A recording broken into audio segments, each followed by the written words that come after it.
Such a beautiful sky out there this evening, everybody, and we're looking at the State House right now to the northwest. But if you want a chance to see our good old comet friend, which we've been talking about all week long, you're going to want to look to the west-southwest sky shortly after sundown. Now, the real sweet spot yesterday, it was very, very fickle. It was pretty much impossible to see up until 7:30. But as soon as we got to about 7:40, 7:45, through about 8 to 8:15, we were able to see it with the naked eye before it then set at around 8:30. And tonight will be a little bit later than that. So I would say just kind of push everything forward by 10 minutes or so, 10, 15 minutes each day going forward here. But again, as that later set happens of the comet below the horizon, it is going to be getting higher in the sky, obviously, so it'll be harder to see during the sunset hour just because of where it is. Also, you're talking about the comet getting a little bit dimmer each night as it gets higher in the sky and obviously further away from Earth. So I think we're in the sweet spot this week. Get out, check it out, tag us in a photo, and send one to our Now Local News app if you do go out and do just that. And again, as we've been saying, this is not going to be something you can see again in your lifetime. 80,000 years is when it makes its next pass near Earth. All right, so clear skies across the northeast right now. Had a couple of showers up here towards Nova Scotia. There is an upper level low that's pulling away right now, so primarily clear skies, a few clouds out west here.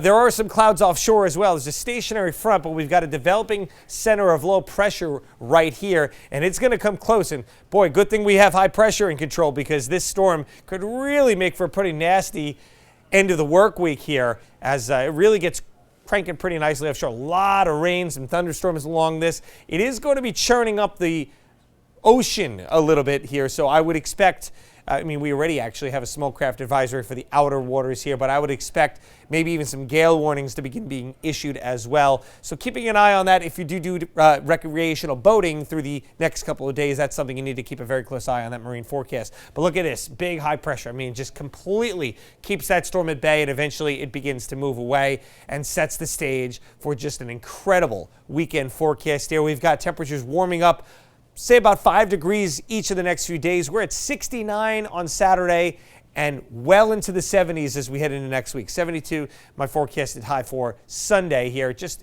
not much more you can say about this forecast. And it's going to continue into next week. The warm weather may eventually begin to fade by later next week, but the dry weather is not going anywhere. And we have to go all the way towards near Halloween when we see our potential next significant rain event. Just nothing here along the 95 corridor being picked up over the next 10 days on the Euro model. So listen, that may seem great, but again, could have some ramifications here in terms of our vegetation. And obviously we're getting the harvest season at this point. A lot of pumpkins out there, a lot of gourds out there. Look at the drought monitor. This is not something we have seen all year long. We have had more than enough rain through the summer, but it has been pretty dry here. We had a real dry start to September, a little bit of rain at the end, and then October has just said, hey, I'm going to one-up you here. So even look at Boston up into New Hampshire. We've got a moderate drought in that little area right there. Yellow for the much of the rest of New England. That is abnormally dry. And again, with no rain in sight for the next 10 plus days, we're going to likely see that either grow in expansion or maybe even be elevated to that moderate drought category. Something we will watch for. 36, clear, cold tonight with patchy fog. Another day with a bit of a chill in the air, but it's feeling really nice.